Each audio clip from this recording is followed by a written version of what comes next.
Hola gente, ¿todo bien? Como prometido, yo les vine a hacer pequeños videos a modo de repaso de lo que es microbiología 1. Estos videos tienen como objetivo no reemplazar obviamente el seminario ni nada del estilo, sino que hacer un gran resumen, un gran repaso justamente, como si estuvieran repasando con un amigo o con una amiga. Yo les voy a subir videos cortitos, así ustedes lo ven bastante rápido.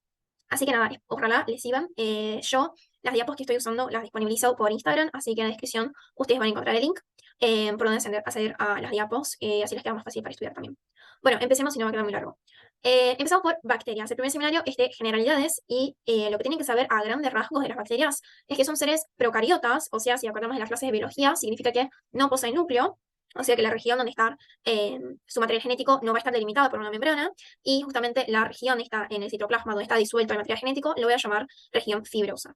Otra cosa a llevar en consideración es que son organismos que se dividen en porción binaria y son de vida libre. O sea, no son parásitos intracelulares obligados, por ejemplo, como los virus. Las bacterias también se pueden agrupar de distintas formas. Y ahí en la imagen ustedes pueden ver más o menos que es en forma de cocos, bacilos o espirilos. Dentro de cada grupo de esto vamos a tener, obviamente, agrupaciones distintas. Puede ser diplococo, puede ser un estreptococo, puede ser un estafilococo. Dentro de los bacilos puede ser un cocobacilo, puede ser un bacilo en paliza, etcétera, etcétera. Dentro de los ospirilos tenemos, por ejemplo, el ejemplo de la espiroqueta, que es el de problema pálido, y así por delante. Básicamente de esta diapo que ustedes sepan que son procariotas, que significa que sean procariotas, y de las distintas formas que se pueden agrupar. Después, esta diapo es bastante importante porque nos da temas y conceptos bien básicos, introductorios, pero que los pueden llegar a evaluar. El primer concepto, primero, en la imagen vemos una bacteria, un ser procariota. Esto ahí podría decir, bueno, es un bacilo, tiene fibras, tiene flagelo, etcétera, etcétera. Nada, recordando las clases de biología, ¿no? Va a tener esta región en el citoplasma donde va a estar el material, el ácido nucleico, que lo voy a llamar nucleoide. Nucleoides de falso núcleo, ¿no? También va a tener como que estas prolongaciones de lo que es esta pared, que lo voy a llamar, no es la pared esta, de la membrana, perdón. Va a tener prolongaciones de la membrana que lo voy a llamar, acá dice pelo, pero en verdad es el pilis. Yo también voy a tener esta prolongación más grande que la voy a llamar flagelo, que es para motilidad más que nada. También es, a los que ya vieron inmunología, saben que es un potente estimulador de la respuesta inmune. Y en las bacterias tenemos que resaltar un par de cositas. El primero de todos es que podemos encontrar estructuras así circulares que lo voy a llamar plásmido. El plásmido es un ADN extracromosomal, o sea que no es que está acá adentro, sino que está afuera. Y el plásmido lo que me da es una información, eh, como que guarda una información que le da resistencia a la bacteria, principalmente a antibióticos. Entonces, los plásmidos son este material genético que normalmente las bacterias comparten una con la otra, donde van a tener información para sintetizar factores de patogenicidad, por ejemplo. Entonces, nada, saber el concepto de plásmido, ¿no? Como este ADN circular, extracromosómico, etcétera, etcétera. ¿Y para qué sirve? Sirve para compartir entre una bacteria y otra, justamente porque les da resistencia. Resistencia, por ejemplo, a antibióticos. Y también lo pueden compartir factores de virulencia. Después hay que saber que la membrana de las bacterias, diferente de la nuestra, que es, nosotros tenemos células eucariontes, ¿no? La membrana es sin colesterol y posee unos repliegues raritos que lo voy a llamar mesosomas. Este repliegue es donde el material genético de la bacteria básicamente se va a replicar. Entonces, en los mesosomas que encontramos en las bacterias. Nunca vi que le preguntaran eso en mi vida, pero bueno, les cuento. Otra característica bastante importante de las bacterias, y esto sí lo tienen que tener bien en cuenta, porque justamente vamos a ver la tinción de Gran que lleva como fundamento eso, es la pared celular. La pared celular de las bacterias está muy rica en peptidoglicano. Esto lo tienen que saber. Después, que el ribosoma bacteriano no tiene sanidades, etcétera, etcétera. Otra cosa bastante importante es que algunas bacterias, no todas, poseen lo que llamamos cápsulas. Y la cápsula es este material que va a estar envolviendo la célula, ¿no? Formado por azúcares, complejos o simples, y va a ser un gran factor de virulencia. Las cepas que poseen cápsulas normalmente son cepas más virulentas, porque se pueden propagar mucho más y se diseminan, van a dar respuesta inmune, etcétera, etcétera. Otra cosa interesante es que las bacterias capsuladas, cuando yo las cultivo, voy a ver como colonias lisas, y las no capsuladas voy a ver como colonias rugosas. Si la cápsula es una cápsula firme, se llama cápsula, exactamente, y si es medio regular, medio rarita, se lo puede llamar glucocáliz. Ojo con eso porque algunos materiales dicen, bueno, tal bacteria no tiene cápsula o tal bacteria tiene cápsula. Y a veces es porque algunas fuentes llaman glucocálisis directamente de cápsula. No sé si se entendió. Pero en vez de decir glucocálisis, dice directamente que tiene cápsula y a veces no. A veces lo que tiene es un glucocálisis. Nada, para que sirva la cápsula ya dije, mecanismo de defensa contra el huésped, o sea, mecanismo de defensa del huésped. Y permite la adhesión a epitelios, evadiendo la respuesta inmune. Entonces la cápsula es un gran factor de virulencia, no es que está por estar. Después, conceptos importantes, que algo ya dije en la otra diapo, que es el concepto de flagelo, que justamente me sirve para la motilidad, y está formado por flagelina, está formado por varias flagelinas. Hay que acordar que la flagelina era reconocida por el TOL5, si ya usaron inmune van a saber, y que va a estar presente tanto en gram positivas cuanto gram negativas, ahora vemos que es un gram. Y los pili. El pili va a tener, existen dos tipos de pili. El pili, que es el pili, que son fibras sexuales, y las fibras, ¿no? Que son para adhesión y adherencia. para la adhesión. El pili sexual es un único, entonces el pili sexual es un único, es una fimbria sexual, ponele, que hay uno por bacteria. Y me sirve para transferencia de plásmidos. Si se acuerdan, los plásmidos eran circulitos que se pueden transferir factores de patogenicidad y de resistencia a antibióticos de bacterias sin bacterias. Entonces, ahí se le voy a llamar conjugación. Entonces, el pili es una fimbria sexual que también me permite hacer la conjugación donde yo transfiero plásmidos a otra bacteria. Después están las fibras, que ya dije, que actúan como adhesinas de adherencia. Algo bastante importante sobre las bacterias, y es importante distinguirla con lo que va a pasar en hongos más adelante, es el concepto de espora. La espora es una estructura que algunas bacterias tienen la capacidad de hacer, como los clostridium, los bacilos, acá están, eh, que es su forma de resistencia. ¿Cómo pasa? Bueno, la bacteria se encuentra en una zona o un ambiente que no es muy propicio para ella, no tiene los nutrientes que necesita, o está como que son condiciones desfavorables para la bacteria, entonces se empieza a formar esta espora. La espora es un medio de sobrevivencia también, porque lo que hace la bacteria es meter en esta espora una copia completa de su cromosoma, que luego lo va a liberar al medio. Junto con esta copia completa del cromosoma, justamente van un poquito de ribosomas, proteínas esenciales y mucho diplocolinato de calcio, que es lo que va a hacer con que esta espora justamente pueda sobrevivir, ¿no? Que tenga como esta resistencia. ¿Por qué? Porque una vez que las condiciones vuelven a ser favorables a esta bacteria, por ejemplo, no sé, estaba en el suelo y de la nada entra por una herida, por ejemplo, a nuestro cuerpo, si se encuentra en un ambiente ahora favorable, va a poder germinar y volver a su forma vegetativa. Le decimos forma vegetativa a la forma esta en que la bacteria está con el metabolismo aumentado, ¿no? Entonces va a poder germinar y volver a ser una bacteria justo como está en el dibujo. Muy importante, la espora de las bacterias no son una forma de reproducción como son las del hongo. Cuando pensamos en espora, al menos si estudian algo de botánica, ya pensamos en reproducción, pero acá en bacterias no, es una forma de resistencia, es una forma de sobrevivir al medio. Paso. Acá conceptos bastante importantes son los de patógenos oportunistas primarios y flora normal. Un patógeno oportunista es aquel que necesita, normalmente ya es flora normal de algo, y necesita una condición que lo predispone. Por ejemplo, si yo sufro una inmunosupresión, si yo sufro un trauma, si yo sufro una quemadura, distintas enfermedades, etcétera, etcétera. Le voy a dar un ejemplo. En el intestino, en el abdomen, ponele, está el intestino, y tiene una flora bastante amplia, ¿no? Dentro de bacterias, por ejemplo. Si yo tengo una perforación a este nivel, lo que puede pasar es que estas bacterias que estaban en un lugar donde habitaban, ¿no? El intestino, por ejemplo, pasan a lugares exteriores. En este lugar que no hay ningún tipo de bacteria, que no está acostumbrado, que no es su lugar ahí la bacteria se torna un patógeno oportunista. O sea, dio una oportunidad de colonizar otros tejidos y se aprovechó de ella. Entonces, se coloniza, da un tipo de enfermedad, etcétera, etcétera. Tengo sintomatología, en fin.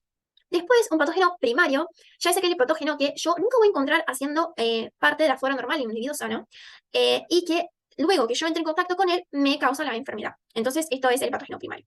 Después, la flora normal, en el dibujo pueden ver que en los distintos sectores de nuestro cuerpo tenemos bastante bacterias viviendo de forma normal, conformando lo que es la microbiota. No causan ninguna enfermedad e incluso muchos de ellos son beneficiosos a nosotros, ¿no? Pero nada, pueden tornarse un patógeno oportunista si se cambia del lugar donde normalmente colonizan a un lugar que es estéril.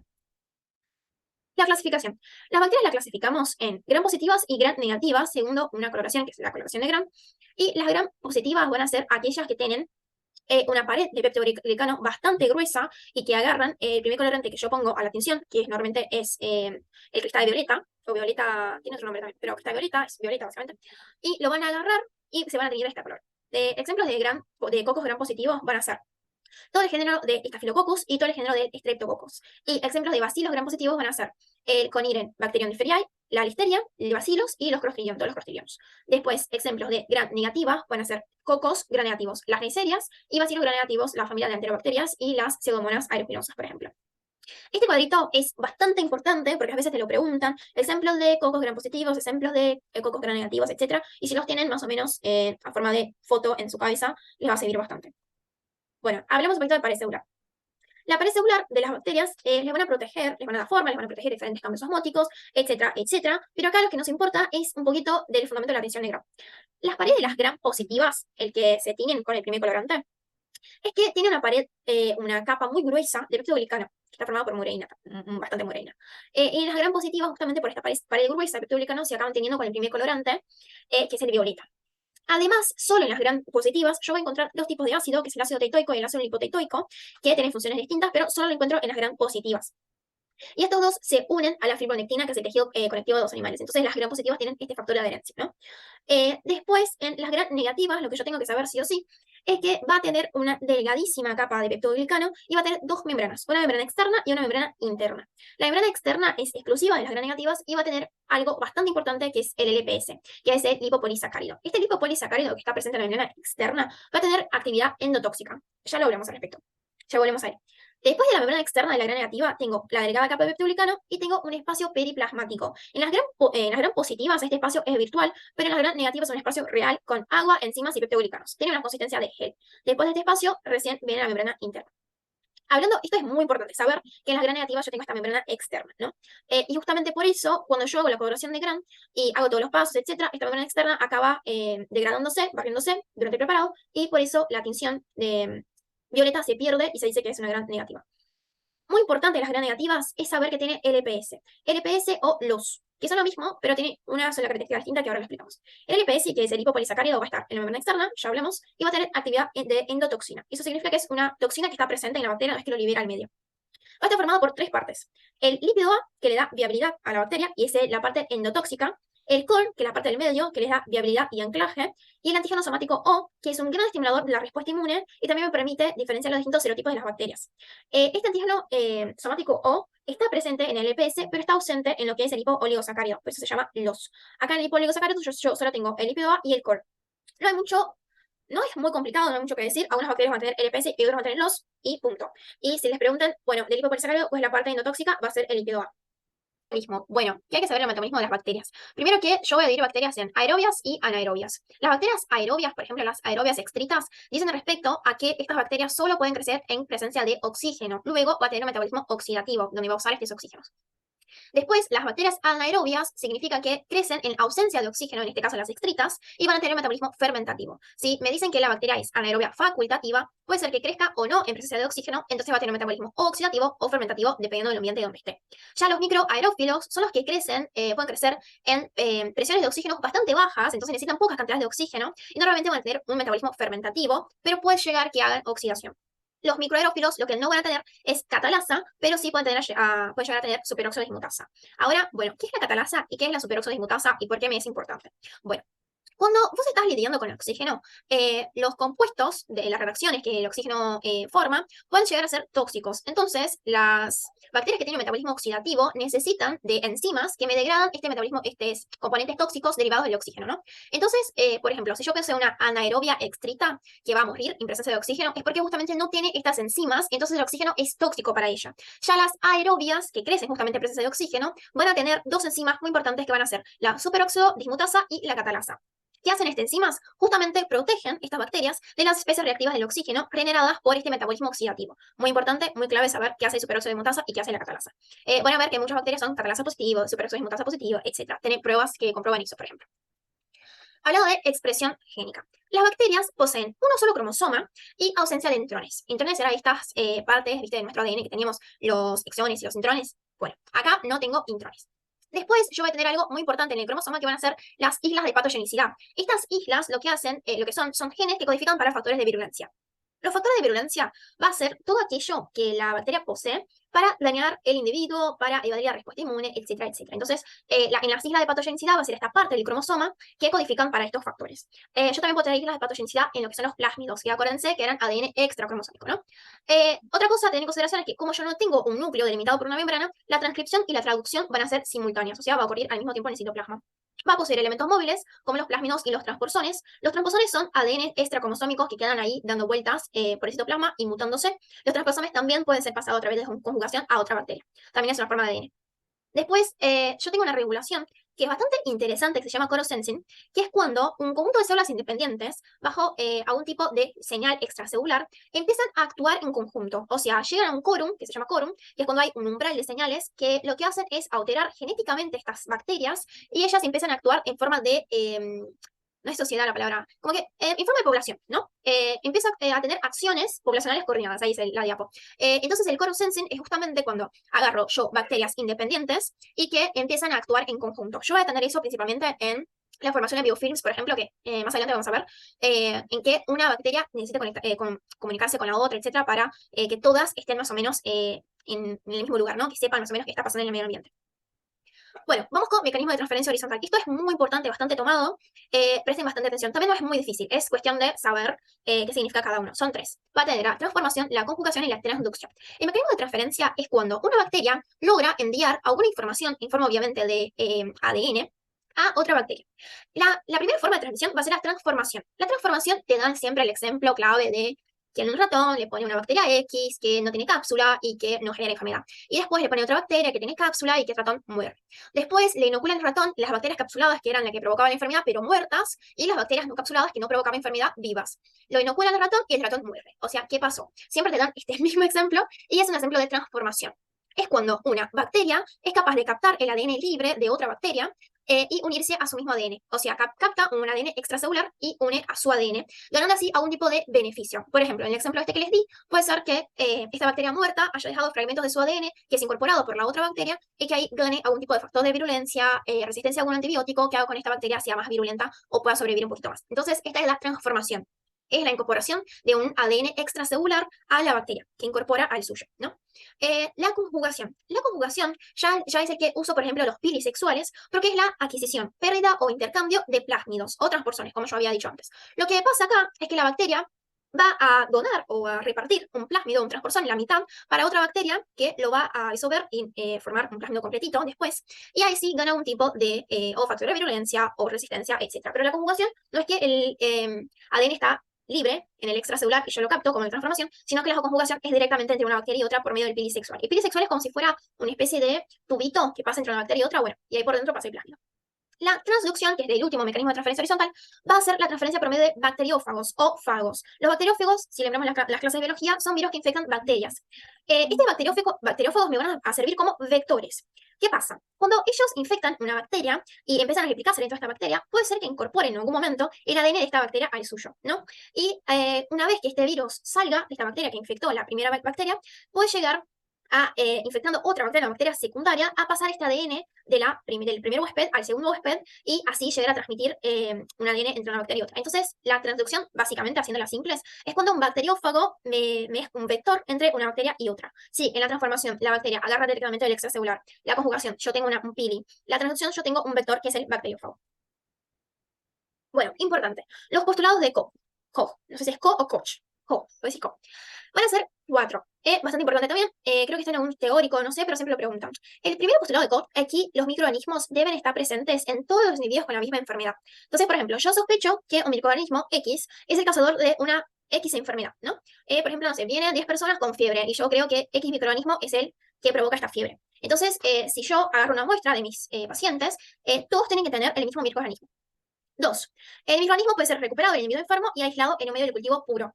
Entonces acá el postulado 2 ya me dice que yo lo tengo que poder sacar a este individuo enfermo en una muestra o algo y lo voy a poder aislar en un medio de cultivo, lo voy a poder cultivar, ¿no? Y el tercer postulado de Koch me dice, bueno, este microorganismo que yo agarré de este enfermo, de paciente enfermo, yo lo voy a poder cultivar y este microorganismo que yo tengo en el cultivo es capaz de causar la misma enfermedad a otro huésped. Acá es donde entra, por ejemplo, testeos en animales de experimentación. Horrible, pero bueno, es lo que pasa. Y este individuo experimental, el animalito, tiene que estar infectado con el mismo microorganismo. Entonces seguimos pasitos. Primero, bueno, este microorganismo tiene que estar presente en todos los pacientes que están con esta enfermedad. El 2, este microorganismo debe poder ser recuperado de este individuo enfermo y ser aislado en un cultivo. 3, este microorganismo aislado en el cultivo debe ser capaz de causar la misma enfermedad en otro huésped. Y 4, este otro huésped experimental debe contener el microorganismo. Estos son los 4 postulados de Koch.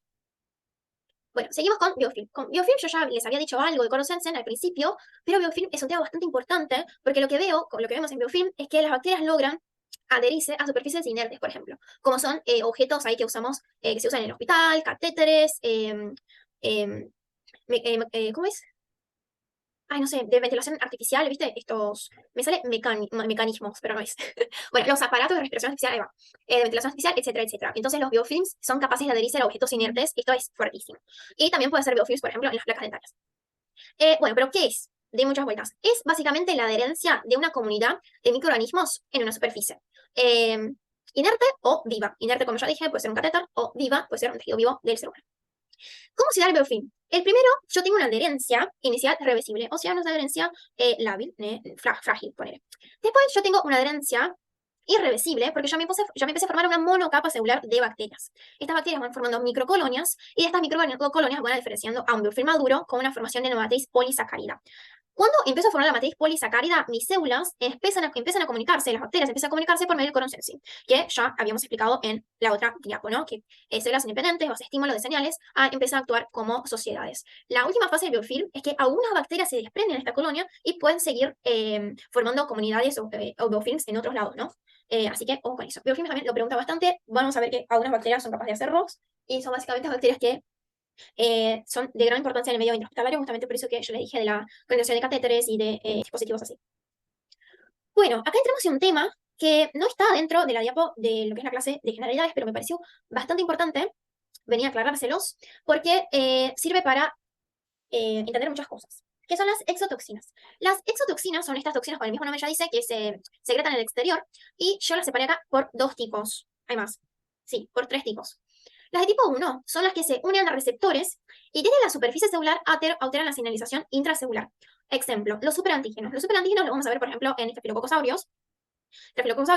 que los superantígenos son estas toxinas que se van a unir a CMH de clase 2, a lo que no hicieron inmuno, CMH, es por donde se presenta a los linfocitos distintos péptidos agarrados de microorganismos, ¿no? Entonces lo que van a hacer estos superantígenos es unirse al CMH de clase 2 por un lugar distinto a donde normalmente se presentan los péptidos. Eso lo que va a generar es una intensa estimulación de los linfocitos T que van a tener una expansión clonal muy masiva. Entonces yo tengo muchísimos linfocitos T, tengo muchísima liberación de citoquinas y esto me genera fiebre, vómitus, rash, que son estas consecuencias que tienen en la piel, hipotensión y me puede llevar a un shock. Entonces, los superantígenos son estas toxinas que justamente actúan así. Actúan haciendo que haya una expansión clonal muchísimo masiva de linfocitos T y toda esta respuesta inmune con fiebre, vómitos, etc. Ya dije que lo vamos a volver a ver ahora en el otro segmento. Después las de tipo 2 son las que afectan a la membrana plasmática, generalmente formando poros. Algunas llegan a ser tan agresivas que lo que van a hacer es necrosis, como por ejemplo en la Clostridio perfringens, en la grana gaseosa. Muy por arriba yo tengo la alfa-toxina de la Staphylococcus aureus, la alfa-toxina de la Clostridio perfringens, la toxina antita, la neomonicina y la alfa-inmunicina. Todas generan poros en la membrana celular. La de tipo 3 ya son las toxinas que son internalizadas en las células y desde el interior afectan el metabolismo celular. Estas toxinas las voy a llamar toxinas de tipo AB.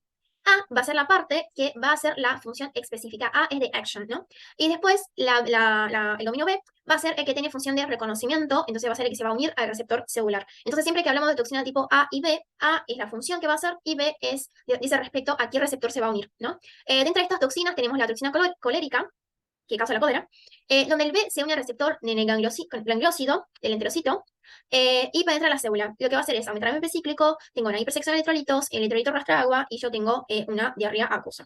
Toxina pertussis, lo mismo, pero lo que va a hacer es inhibir la desactivación de la nilatociclasa y entonces yo produzco mucho MP cíclico y me genera la misma consecuencia. Toxina diférica, el receptor acá ya va a ser el factor de crecimiento epidérmico ligado a heparina, enorme nombre, y lo que va a hacer es básicamente bloquear los ribosomas interrumpiendo la síntesis proteica. Eso me lleva a necrosis. La exotoxina A de la pseudomonas, por ejemplo, va a ser lo mismo, pero va a inhibir la síntesis proteica por ribosilación. Esto lo tienen que saber que inhibe la síntesis proteica en necrosis, punto.